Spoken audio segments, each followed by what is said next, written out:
Hello friends, welcome back to my channel and welcome to a new video. আমি রিমা আর তোমরা দেখছো আমার channel রিমাস creativity.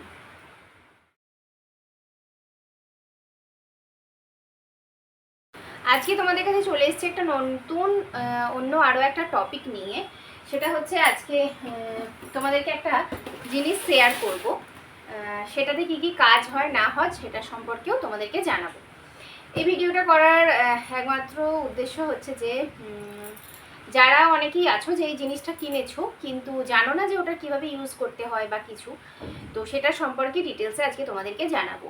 তো প্রথমেই দেখিয়ে নিই যে কি জিনিসটা কিনেছি। তো কিনেছি যে এইরকম একটা হ্যান্ড চপার। অন্যান্য হ্যান্ড চপারগুলো আছে তোমরা দেখেছো, যেটা দড়ির মতন সিস্টেম থাকে, ঘুরিয়ে ঘুরিয়ে চপ করতে হয়। তো এটা কিন্তু সেরকম নয়, এটাতে আরও অনেক রকমের ফাংশন আছে। তো সেটাই আজকে তোমাদেরকে দেখাবো। তো এই দেখো, এই জিনিসটার নাম হচ্ছে ড্রাম গ্র্যাটার। যেরকম আমরা বাড়িতে লম্বা লম্বা থাকে, অনেক রকমের সিস্টেম থাকে, কোনোটাই গোল হয়ে বেরোয়, কোনোটাই লম্বা হয়ে বেরোয়, সেটা হাতে করে ধরে আমাদেরকে ঘষতে হয়। তো এটা কিন্তু সম্পূর্ণ আলাদা। এটা কীরকম দেখতে ছবিতে তোমরা ফার্স্ট দেখে নাও। আর এটা আমরা কিনেছিলাম হচ্ছে গিয়ে স্মার্ট বাজার থেকে, মানে রিলায়েন্সের যে স্মার্ট বাজারটা এখন হয়েছে সেখান থেকে কিনেছিলাম। আর এর কোম্পানিটা হচ্ছে হোম ওয়ান। তো 1295 টাকা দাম লেখা ছিল, আমরা এটা অফারে পেয়েছিলাম 799 টাকায়। তো এটা ডিটেলসটা বলে দিলাম। আর কি কি কাজ হয় দেখো, তোমাদেরকে এটা উল্টো দিকে দেখিয়ে দিচ্ছি। এখানে লেখা রয়েছে প্রথমত স্লাইসিং হবে, মানে গোল গোল করে যেগুলো হয়, যেটা আমরা শসা, গাজর, পেঁয়াজ এগুলো কাটতে পারি স্যালাড খাওয়ার জন্য, সেটা একটা হবে। আর একটা হচ্ছে যেটা আমরা আলু ভাজার মতন করে করি, যে কোনো কিছুতে দিই, যেমন হচ্ছে যে চাউমিন বানানোর সময় বা বাড়িতে নর্মাল আলু ভাজা করার সময় যেমন লম্বা লম্বা করে কাটি, সেই রকম মতন একটা আছে। আর একটা হচ্ছে ফাইন চপিং হবে, একদম ছোট্ট ছোট্ট করে। যখন আমরা কোনো কিছু রান্না করি, যে ঠিক আছে অল্প মশলার জন্য আর মিক্সিটাকে ইউজ করলাম না, এটার মধ্যে সেটা ফাইন করে আমরা চপ করে নিতে পারি, যেটা আমরা পেঁয়াজ হোক, আদা হোক, রসুন হোক, তো সেটাকে চপ করে নিলে ওইভাবে কিন্তু রান্না করা যাবে। তো এই হচ্ছে গিয়ে এই তিনটে আছে। আর 3 রকমের কালার ছিল, তো আমরা নিয়েছি মেরুন কালারেরটা। তো চলো তোমাদেরকে এখন এটা খুলে দেখাই।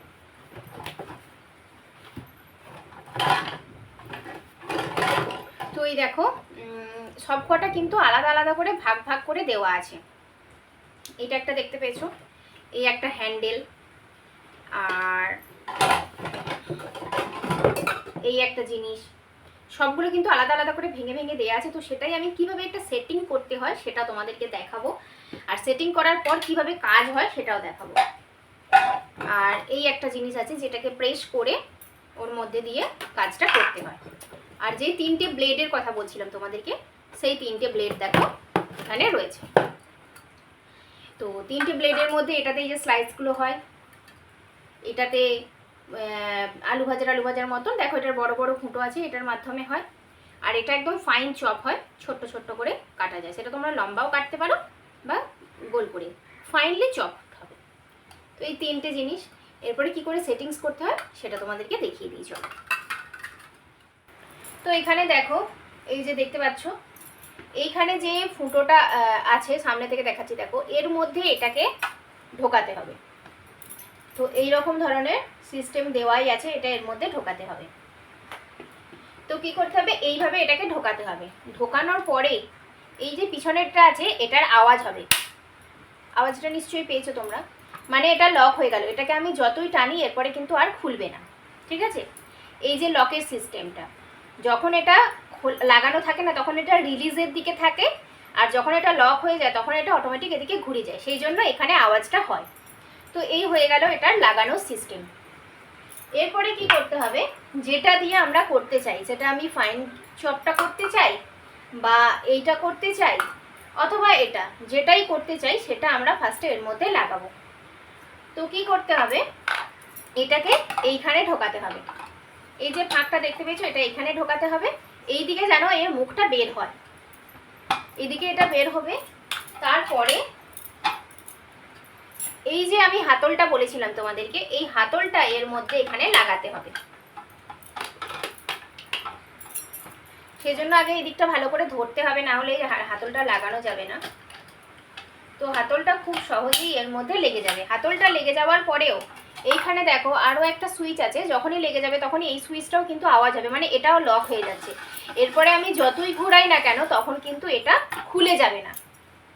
তো এই হয়ে গেল এটার ব্যাপার। তো এখানে দেখো আমি একটা থালা নিয়ে নিয়েছি আর মেশিনটা নিয়ে নিয়েছি। এরপরে তোমাদেরকে আমি দেখাচ্ছি। তো কি করতে হবে, আলুটা ফার্স্টে এর ভেতরে ঢোকাতে হবে। আর এই যে জিনিসটা বলেছিলাম এটাকেও এর মধ্যে লাগাতে হবে। এই লাগিয়ে দিলাম।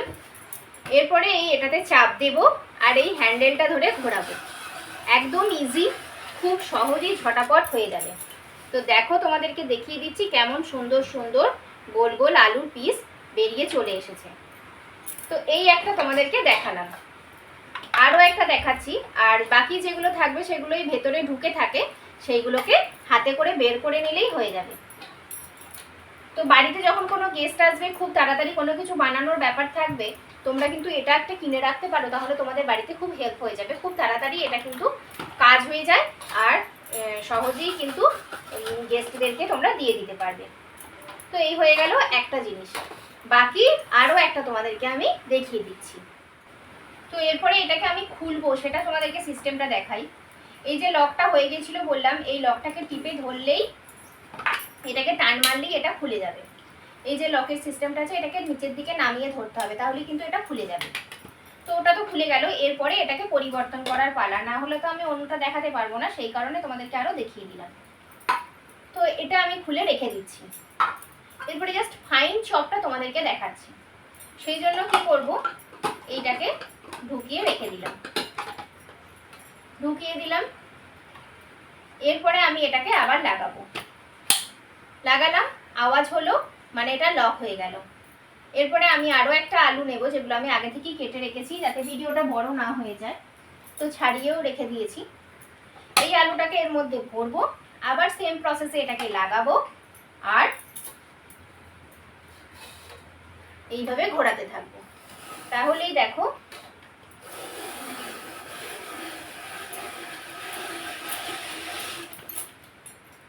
জাস্ট কতটুকুনি সময়ের মধ্যে একটা আলু কাটা হয়ে গেল তোমরা দেখো। এর ভেতরে কিন্তু আর কিচ্ছু নেই, যা আছে এই দেখো এর ভেতরে সব চলে এসেছে। আর কতটা ফাইনলি চপড হয়েছে তোমাদেরকে দেখাই। বাড়িতে যখন কোনো বাচ্চারা যে ঝুড়ি ঝুড়ি আলু ভাজা খাবার মন হবে, তখন কিন্তু এই ঝুড়ি ঝুড়ি আলু ভাজার ক্ষেত্রে কিন্তু এটা খুব ভালো। মানে কতটা সরু তোমরা সামনে থেকে দেখো, একদম বিয়ে বাড়িতে যে ঝুড়ি ঝুড়ি আলু ভাজাগুলো হয় সেই রকম। এটাই এতটাই ফাইনলি চপড হবে। আর এই যে বড় দানাটা দেখতে পাচ্ছ, এটাতে আমরা নর্মাল যে আলু ভাজাগুলো বাড়িতে করি একটু মোটা মোটা হয়, সেটা হবে। তো কত তাড়াতাড়ি তোমাদের সামনে আমি দেখিয়ে দিলাম, দেখতে পেয়েছো। এই জিনিসটা মানে আমাদের সকালবেলায় বাড়িতে মেয়েদের রান্নার কাজে খুব হেল্প হবে। সকাল সকাল যদি জাস্ট একটুখানি লাগিয়ে নিয়ে আর যেটা যেটা দরকার পটাপট করে কেটে নিলেই কিন্তু খুব সহজে এই জিনিসগুলো হয়ে যাবে।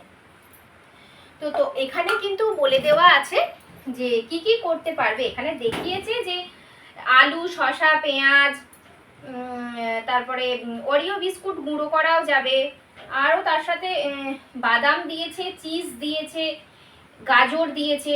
এই সমস্ত জিনিস আমরা করতে পারি। এগুলো ছাড়াও আশা করছি অন্যান্য জিনিসগুলোও আমরা করতে পারবো, যদিও আমি বাড়িতে এখনো ট্রাই করিনি। বাকিগুলো যেগুলো ট্রাই করছি সেটাই তোমাদের কাছে দেখালাম।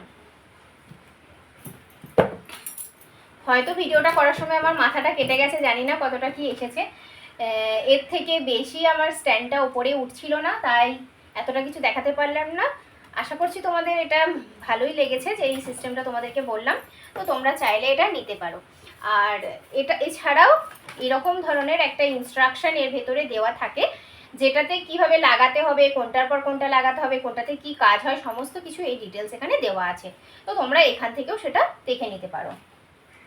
আর এটাকে কিভাবে পরিষ্কার করবে, মেনটেনেন্স করবে, সমস্ত কিছু এখানে ডিটেলস দেওয়া আছে। তো এইটা পরিষ্কার করা সেরকম কোনো কাজ নেই, জাস্ট এটাকে পুরোটা সব পার্ট পার্ট যেমন আগে মানে খোলা ছিল সেইভাবে খুলে নিয়ে জল দিয়ে ধুয়ে শুকিয়ে দিলেই হয়ে যায়। তারপরে আবার প্যাক করে ভরে রেখে দাও, আর কোনো ঝামেলা নেই। আর খুব সহজেই পরিষ্কার হয়ে যায়, যেহেতু ইয়ে আছে ভেতরের মধ্যে, কোনো শস্য দানা কিচ্ছু লেগে থাকে না, সহজেই পরিষ্কার হয়ে যায়। তো এই হচ্ছে গিয়ে ব্যাপার। তো চলো আজকের ভিডিওটা এটুকুনি ছিল। আশা করছি তোমাদের সবাইকারই খুব ভালো লেগেছে। আর ভালো লাগলে কি করতে হবে তোমরা তো সবাই জানো, নতুন করে আর বলার কিছু নেই। চলো আজকের মতো ভিডিওটা এখানেই শেষ করছি। তোমরা সবাই খুব ভালো থেকো, সুস্থ থেকো। নতুন ভিডিও নিয়ে খুব শিগগিরই আসছি তোমাদের কাছে।